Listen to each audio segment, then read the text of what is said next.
Kebijakan satu peta ini boleh dikatakan menjadi urat nadi, pondasi dasar dari pelaksanaan pembangunan kehutanan. Planologi kehutanan menjadi lokomotif dari perencanaan kehutanan. Ada 25 informasi geospasial tematik yang dimandatkan oleh KLHK untuk menyelesaikan, dan kita sudah selesai purna 100%. Untuk itu kemarin Ibu Menteri mendapat penghargaan dari Pak Presiden yang disampaikan oleh Pak Prabowo, Presiden terpilih.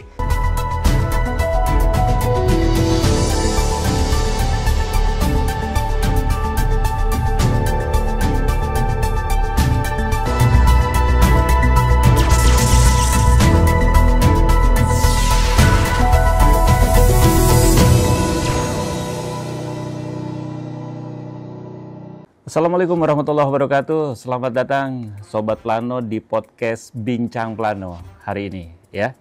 Dan seperti kita ketahui bahwa di Bincang Plano ini atau di podcast ini adalah kita membahas isu-isu tentang lingkungan hidup dan kehutanan. Bersama saya Bagus Haryanto, dan hari ini kita akan membahas sesuatu yang sangat penting, yaitu kebijakan satu peta untuk mendukung pembangunan lingkungan hidup dan kehutanan.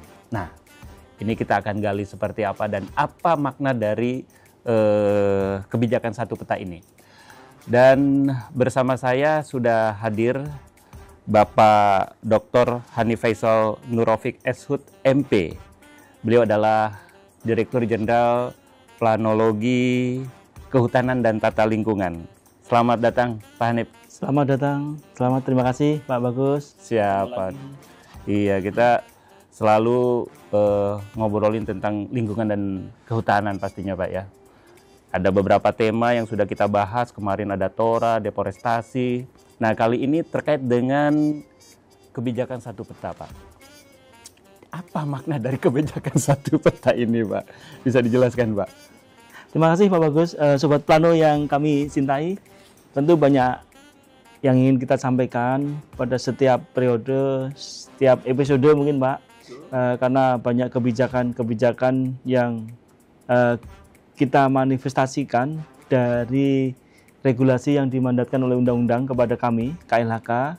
Untuk itu kami rasa ini harus didiseminasikan ke semua pihak, termasuk masyarakat dan para sahabat Plano, bagaimana kita kemudian diskusi masalah-masalah yang penting terkait dengan kehutanan dan lingkungan.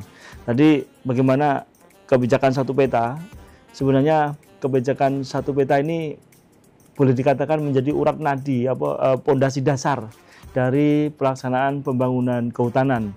Bicara kehutanan tidak lepas dari kebijakan spasial, ya, jadi spasial kewilayahan. Jadi bicara kehutanan, bicara teritorial, sehingga kebijakan satu peta ini menjadi penting dari pengelolaan kehutanan. Tentunya lebih penting lagi pada skup nasional, sehingga tidak kurang Bapak Presiden yang terhormat Pak Presiden Jokowi juga relatif agak gusar dengan kondisi ini. Sejak beliau menjabat, melihat hal ini menjadi permasalahan utama yang menjadi kendala investasi dan pembangunan para sektor. Karena sebagaimana kita maklumi, masing-masing sektor mempunyai peta yang berbeda. Kita nyebutnya informasi geospasial tematik yang beda-beda. Katakan kelautan beda, kemudian pertanian beda, kehutanan beda. Sehingga ini menyulitkan pemerintah, terutama Pak Presiden dalam mengarahkan visi dan program kerjanya. Sehingga Pak Presiden di dalam banyak sambutannya menyatakan bahwa rampungnya peta, kebijakan satu peta ini akan menjadi fondasi sangat penting di dalam mengimplementasikan program-program kerjanya. Sehingga Pak Presiden melalui peraturan presidennya di awal periode pertama, saya rasa di 2016 melalui Perpres nomor 9 telah menginstruksikan kepada kita semua untuk segera melakukan percepatan kebijakan satu peta dalam skala operasional. Skala operasional itu 1:50.000.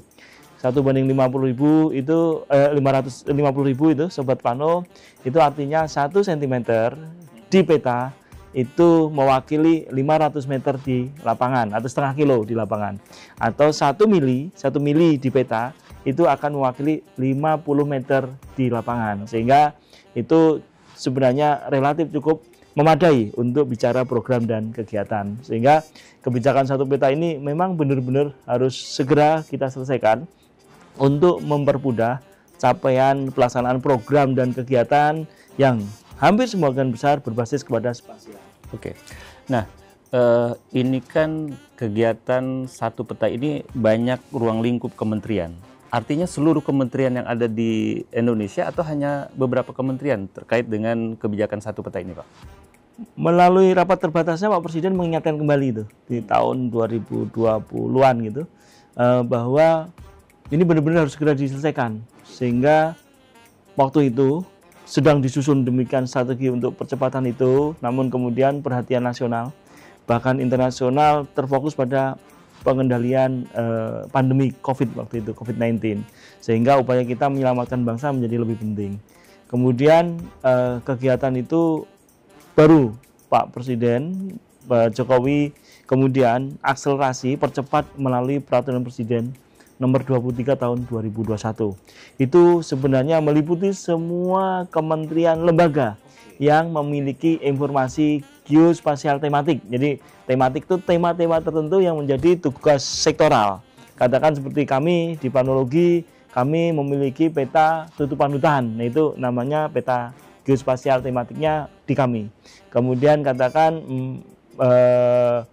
terkait dengan Badan Penanggulangan Bencana Nasional, itu juga memiliki peta-peta rawan bencana dan seterusnya. Sehingga melalui Perpres tersebut Pak Presiden minta, melalui Perpres nomor 23 tahun 2021, Pak Presiden Pak Jokowi minta segera menyelesaikan percepatan satu peta untuk paling tidak 158 informasi geospasial tematik yang tersebar di 25 kementerian lembaga. Jadi ini upaya kerja keras kita semua, karena tidak gampang. Memadukan peta itu tidak hanya menggambar di meja, tapi ternyata implikasinya di lapangan gitu. Tadi katakan perusahaan ini daerahnya sekian, begitu dilihat dengan peta yang lain, masuk di wilayah kerja yang lain, sehingga menyatukan ini berkonsekuensi kepada subjek hukum dan objek hukum, sehingga tidaklah mudah ini. Namun informasi geospasial tematik ini menjadi penting untuk diselesaikan. Dari 158 informasi geospasial tematik itu, ada 25 informasi geospasial tematik yang dimandatkan oleh KLHK untuk menyelesaikan, dan kita sudah selesai purna 100%. Untuk itu kemarin Ibu Menteri mendapat penghargaan dari Pak Presiden yang disampaikan oleh Pak Prabowo, Presiden terpilih, bahwa kita adalah unit kerja yang mampu menyelesaikan 100% informasi geospasial tematik sesuai yang dimandatkan di dalam Perpres nomor 23 tahun 2021. Terkait dengan kegiatannya nih Pak, kegiatan apa saja yang dilakukan di dalam kegiatan satu peta ini? Ya tadi dikatakan bahwa agar tidak rancu mungkin ya, terkait dengan KLHK punya peta sendiri, BPN punya sendiri, atau kementerian lain punya sendiri gitu kan. Nah masing-masing punya kegiatan yang seperti apa pokoknya? Ya, jadi kegiatan percepatan kebijakan satu peta ini di dalam Perpres terbaru di nomor 23 tahun 2021 memiliki 4 komponen kegiatan utama. Yang pertama, mengkompilasi seluruh informasi geospasial dasar yang diproduksi oleh teman-teman di Badan Informasi Geospasial atau BIG. Kemudian mengkompilasi seluruh informasi geospasial tematik yang ada di, kita sebutkan tadi targetnya paling tidak di 25 kementerian lembaga. Setelah terkompilasi, maka semua peta itu diintegrasikan agar mempunyai dasar yang sama. Nah, ini tentu kerja keras yang luar biasa, karena biasanya standar-standarnya beda ini masing-masing peta, tergantung dari keahlian expertnya, para penyusunnya, kemudian resource-nya dan teknologi yang mereka miliki masing-masing, sehingga menjadikan integrasi itu juga merupakan tantangan tersendiri. Setelah terkompilasi kemudian terintegrasi, maka peta itu, ini yang paling susah ini, dilakukan sinkronisasi. Yang tadi saya sebutkan Pak Bagus, kita punya peta ini kehutanan, menyebut ini peta kawasan hutan gitu. Teman-teman pertanian nyebut ini daerah pertanian lahan basah. Teman-teman katakan BRGM ini daerah gambut. Artinya pernah ada terjadi gesekan seperti atau katakanlah tidak kesesuaian gitu kan? Ya, ini yang menjadi kendala utama kita di dalam melakukan percepatan pembangunan, karena ngurusi supaya petanya sinkron ini memerlukan waktu yang banyak, sehingga tadi melalui Perpres nomor 23 tahun 2021 Pak Presiden mandatkan itu. Jadi setelah sinkron tadi Pak, itu dilakukan hampir tiap minggu gitu, sinkronisasi di bawah koordinir Kementerian Koordinator Bidang Ekonomi. Ini ketuanya. Kemudian untuk tim pelaksananya, ketuanya Badan Informasi Geospasial. Jadi setelah disinkronisasi tadi, maka peta itu akan menjadi produk portal geospasial kebijakan satu peta yang kemudian dibagi pakai datakan. Jadi semua yang akan menggunakan peta harus lewat situ. Nah, ada mekanisme bagaimana seorang personal maupun perorang maupun badan hukum yang boleh menggunakan peta. Peta ini tentu harus dikelola secara bijaksana. Jadi ada 4 langkah utama yang dimandatkan di dalam peraturan Presiden tentang percepatan kebijakan satu peta pada skala 1:50.000, yaitu pertama kompilasi, kedua integrasi, ketiga sinkronisasi, keempat bagi data. Jadi keempat inilah yang kemudian mewarnai pelaksanaan pembangunan, sehingga semua program perencanaan bangunan, katakan RPJM, itu harus bersesuaian dengan tata ruang nih, darat dan laut yang disusun oleh teman-teman ATR BPN. Jadi kebijakan dan program yang disusun teman-teman Bappenas dan para KL ini harus kemudian sinkron dengan rencana tata ruang yang disusun oleh Kementerian ATR BPN, baik di darat maupun di lautan, tentu dengan diskusi dengan teman-teman KKP. Jadi itulah Pak pentingnya ini. Nah, ini kemudian menjadi hal menarik di sektor kehutanan. Sektor kehutanan hampir seluruh kegiatan kita, setiap langkah kita itu wajib berlandaskan kepada peta yang sama. Secara fisik hutan itu milik KLHK. Akan tetapi kepentingan-kepentingan bangsa ini kan untuk kegiatan-kegiatan lain harus ada satu ketentuan atau satu kebijakan yang satu peta itu Pak ya. Artinya terkait dengan kepentingan atau kebutuhan atau peruntukan kayak gitu Pak. Ya betul. Jadi sesuai Undang-Undang 41 tahun 1999 tentang kehutanan, kemudian Jo dengan Undang-Undang Cipta Kerja tahun 2023 kemarin, bahwa segala hubungan hukum antara orang badan hukum dengan hutan diatur, diselenggarakan, diurus oleh Kementerian Lingkungan Hidup dan Kehutanan. Sehingga menjadi penting bahwa pelaksanaan kegiatan ini berlandasan kepada kebijakan satu peta. Contoh kasus seperti di kami mengemban tugas untuk memberikan rekomendasi kepada Ibu Menteri pada saat dilakukan penggunaan kawasan hutan. Apa itu penggunaan? Penggunaan adalah kegiatan sektor di luar sektor kehutanan yang dilaksanakan di dalam hutan. Contoh yang paling sederhana, batu bara, nikel. Nah, ini sebelum diberikan izin, maka itu dilihat dari satu peta di KLHK. Artinya tidak sembarang orang juga lembaga hukum atau perorangan kita melakukan kegiatan kalau belum punya informasi dari satu peta tersebut Pak. Ya, betul, tepat Pak Agus. Jadi KLHK tidak dengan sembarangan menerbitkan izin apapun itu sebelum ditapis dengan informasi geospasial yang terpadu dalam satu kesatuan kebijakan. Kami membangunnya dalam bentuk sistem informasi geospasial KLHK atau sigap KLHK. Jadi data ini Pak Bagus tadi kami sampaikan kemarin bulan Juli lah, baru aja Pak Ibu Menteri mendapat penghargaan dari Pak Presiden terkait dengan ketepatan konsistensi menyelesaikan IGT, informasi geospasial tematik.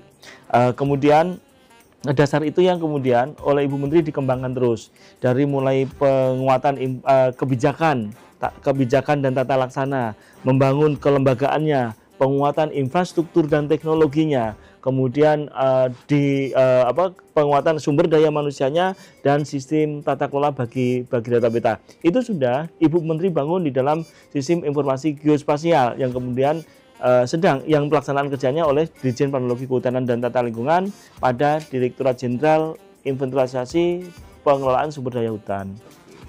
Ya, sahabat Plano, jadi kita sudah sedikit paham lah gitu kan bahwa kebijakan satu peta ini penting banget untuk pembangunan bangsa ini agar semua lembaga juga ada satu hal yang sinkronisasi tadi dikatakan oleh Pak Dirjen, dan tentu saja tidak sembarangan orang juga melakukan kegiatan di hutan gitu kan, karena ada aturan, kemudian juga ada peta yang dimiliki oleh seluruh kementerian dan lembaga. Nah Pak, tadi saya tertarik itu terkait dengan sigap nih. Ya. Ini di bulan Juli kemarin KLHK mendapatkan penghargaan terkait dengan sistem sigap ini. Ya. Apa sih yang dimaksud dengan sigap itu, Pak? Sigap ini sebenarnya kurang lebihnya adalah implementasi dari kebijakan satu peta, tetapi lingkup TUSI dari KLHK. Jadi hampir 98 informasi geospasial tematik yang saat ini kita kelola dan terus bertambah dan dimodernisasi atau diupdate. Jadi ini setiap bulan, setiap periode tertentu, ini data kita update, Pak. Jadi kami mempunyai data hidup yang menceritakan apa saja yang ada di dalam kawasan hutan atau di luar kawasan yang kemudian related atau ada hubungannya dengan kami. Nah, ini penting sekali. Ini contoh kasus, Pak Bagus. Pada saat kita mau memberikan izin persetujuan lingkungan, maka data sigap inilah yang diolah dulu. Apakah dia di dalam kawasan hutan? Kawasan hutannya fungsinya apa? Kemudian apakah dia di dalam gambut? Apakah dia kemudian di dalam peta indikatif penundaan atau penghentian izin baru pada daerah hutan primer? Kemudian apakah dia sudah mendapat izin, ada perizinan sebelumnya? Apakah dia menjadi program target di dalam penurunan emisi gas rumah kaca? Jadi peta-peta itu dengan gampang di overlay di dalam suatu sistem yang kemudian datanya termanage dengan baik dalam sistem informasi geospasial KLHK atau kita sebut dengan sigap. Dasar dari perizinan badan usaha untuk melakukan misalkan eksplorasi atau apa harus sigap dulu, Pak? Iya, jadi semua nggak bisa sembarangan gitu loh. Direktorat Jenderal yang di KLHK, bahkan mungkin di teman yang lain, begitu akan menerbitkan suatu izin yang kemudian berada di tingkat tapak. Saya rasa semua izin pasti di tingkat tapak dong, kalau di langit kan tetap aja. Ya itu sehingga pada saat izin mau diberikan itu ditapis dulu, Pak. Ini sudah ada izinnya belum, kemudian sudah memenuhi mandat-mandat lingkungan belum, mandat-mandat kehutanan dan mandat lain yang dipersyaratkan di dalam tata kelola yang baik itu menjadi saringan. Sehingga pada saat pemberian izin lokasi, katakan untuk membangun kawasan industri gitu, KI, itu langsung di overlay semua peta. Nah, ini ternyata peta ini visible nggak daerah itu. Kalau nggak berarti ditolak, nggak bisa. Nah, ini penting sekali bicara itu. Sehingga planologi kehutanan menjadi lokomotif dari perencanaan kehutanan. Nah, sejujurnya pelaksanaan kegiatan program yang dibangun oleh teman-teman Biro Perencanaan di Sekretariat Direktorat Jenderal itu pasti akan menginduk kepada rencana kegiatan kehutanan yang disusun oleh planologi. Ya, di dalam penyusunannya kami mendapat mandat data dari semua Direktorat Jenderal. Itu yang kita ramu menjadi suatu kebijakan peta tersebut. Sehingga untuk meminimalisir adanya tumpang tindih pemanfaat penggunaan kawasan hutan. Meskipun ternyata di lapangan tidaklah sederhana. Data-data ini kadang-kadang tidak dimengerti dengan cepat oleh teman-teman yang lain. Sehingga kadang-kadang timbul izin-izin yang bertumpang tindihnya. Nah, saat ini seperti contoh, ada sawit di dalam kawasan hutan yang harus diselesaikan oleh kami. Kenapa dia di dalam kawasan hutan? Karena ternyata data pola ruang di tingkat provinsi sama kabupaten berbeda dengan kita, sehingga terjadilah dispute kebingungan, kecamuan, perbedaan antara tata ruang kebijakan antara pusat dan daerah. Artinya tata ruang dari yang dibuat oleh daerah tingkat provinsi dengan tingkat pusat itu belum sinkron dengan sigapnya itu. Ya, saat itu memang waktu itu kondisi atau sebelum 2016 ya, itu. Sebelum 2024 saya sebelum 2004 saya rasa. Jadi waktu itu kebijakan tentang tata ruang dimandatkan oleh Undang-Undang Nomor saya lupa 24 atau tahun 90 itu belum memandatkan dengan detail harus adanya hierarki antara tata ruang pusat dan daerah, karena waktu itu memang undang-undang itu disusun tahun 90-an itu masih sentralistik, belum ada otonomi daerah. Kemudian pada tahun 2000-an muncul kebijakan tentang otonomi daerah yang memberi kewenangan daerah untuk menyusun tata ruangnya, sehingga undang-undang ini tidak support gitu loh, belum mengatur, sehingga kemudian si pemerintah provinsi kabupaten membuat tata ruang yang masing-masing dengan desain dengan kepentingan masing-masing lokasi, masing-masing daerah. Nah, kemudian itu kemudian ditertibkan melalui Undang-Undang Tata Ruang Nomor 26 tahun 2004. Tapi hari ini daerah semuanya mengacu kepada sigap, Pak, ya. Artinya apapun atau dari pusat dulu gitu kan. Misalkan orang perizinan gitu kan terkait dengan membuka kawasan gitu kan. Apakah memang langsung ke kementerian atau melalui proses tadi izin itu harus melalui di daerah dulu? Ya, izin kan selalu dimulai dari daerah Pak, dulu. Karena itu ada di tingkat apa? Ya ada lingkungan, ada masyarakat. Sehingga landasannya tadi Undang-Undang Nomor 26 tahun 2007 itu yang memandatkan semua tata ruang itu harus hierarki.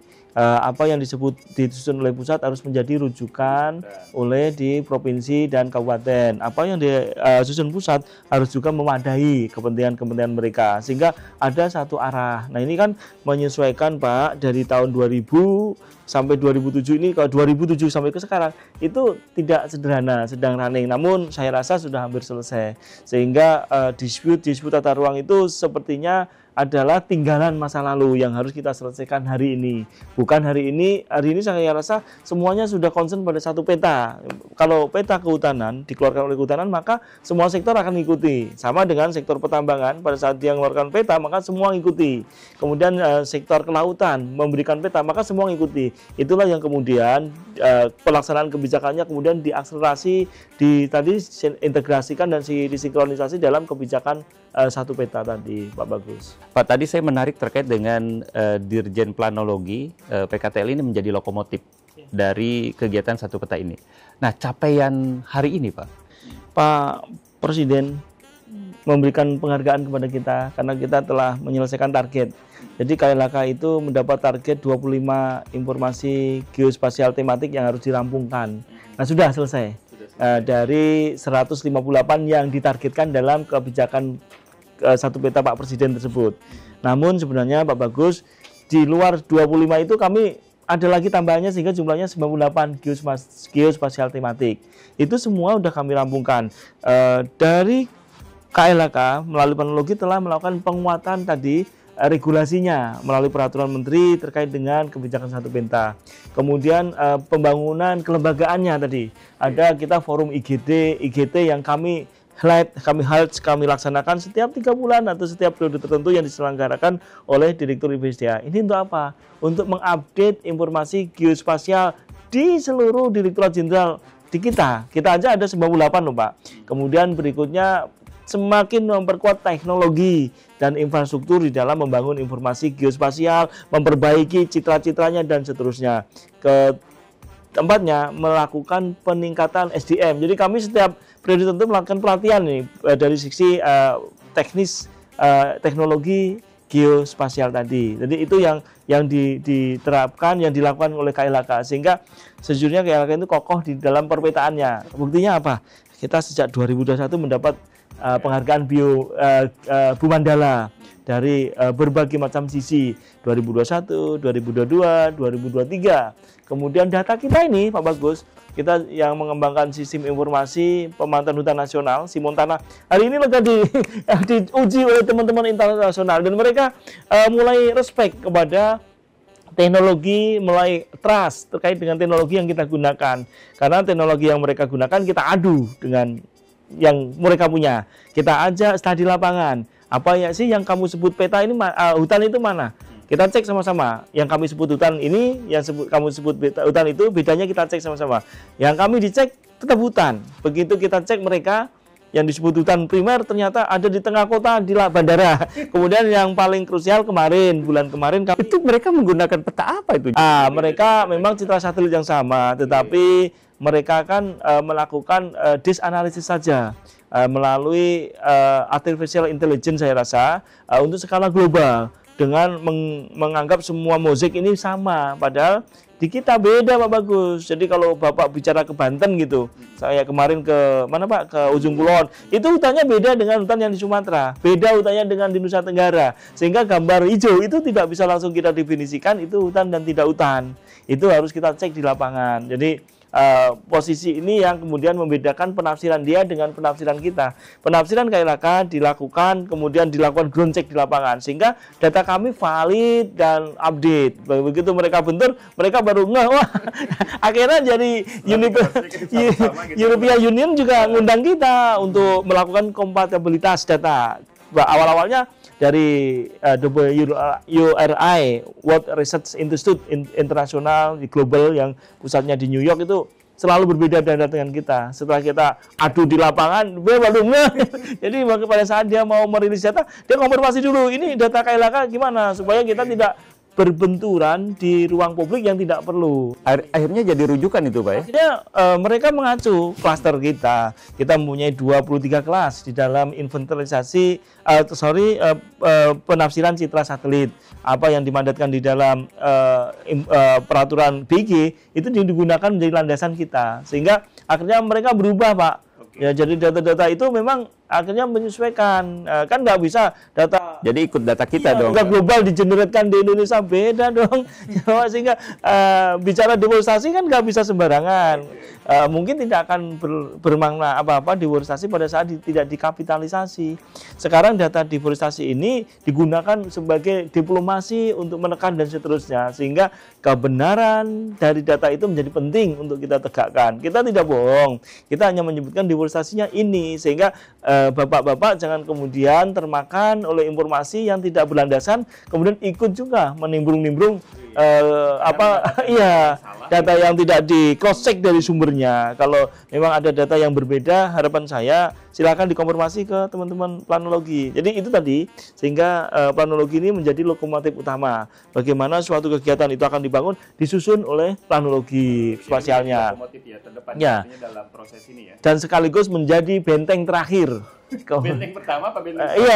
Benteng terakhir. Jadi hutan bisa dirubah dan tidak dirubah tergantung dari kajian yang dilakukan oleh Direktorat Jenderal Planologi Kehutanan dan Tata Lingkungan, tentu dengan melibatkan semua unsur. Jadi kita planologi itu berfungsi sebagai lokomotif penggerak, mau maju dan tidaknya, mau cepat dan tidaknya, bagaimana planologi ini bisa mendrive teman-teman Direktorat Jenderal yang lain dan sektor yang lain. Kedua juga planologi juga menjadi benteng terakhir. Pada saat kawasan hutan mau dirubah, itu kajiannya di kita gitu. Jadi kalau disebut benteng terakhir ada di sini. Planologi berani nggak merubah kawasan atau menambah kawasan, ada di planologi. Artinya persoalan merubah dan menambah itu ada di sini Pak ya? Ya, ada di planologi kehutanan dan tata lingkungan. Ya, Sobat Plano, jadi memang banyak sekali penghargaan yang sudah didapatkan oleh Kementerian Lingkungan Hidup dan Kehutanan. Salah satunya tadi sigap mendapatkan apresiasi dari pemerintah pusat oleh Presiden, kemudian juga Simontana, gitu kan. Artinya ini prestasi-prestasi yang memang harus digaungkan terkait dengan keberhasilan Kementerian Lingkungan Hidup dalam menata persoalan-persoalan yang selama ini selalu menjadi isu nasional maupun internasional Pak ya, gitu ya. Karena waktu kita juga terbatas nih Pak. Pesan Bapak untuk teman-teman terkait dengan lingkungan Pak ini. Mungkin secara internal dari kita KLHK, kami minta tolong agar ini bisa disosialisasikan ke semua pihak, bahwa semua terkait dengan tata laksana peta telah diatur sedemikian rupa di dalam sistem informasi geospasial KLHK atau SIGAP KLHK.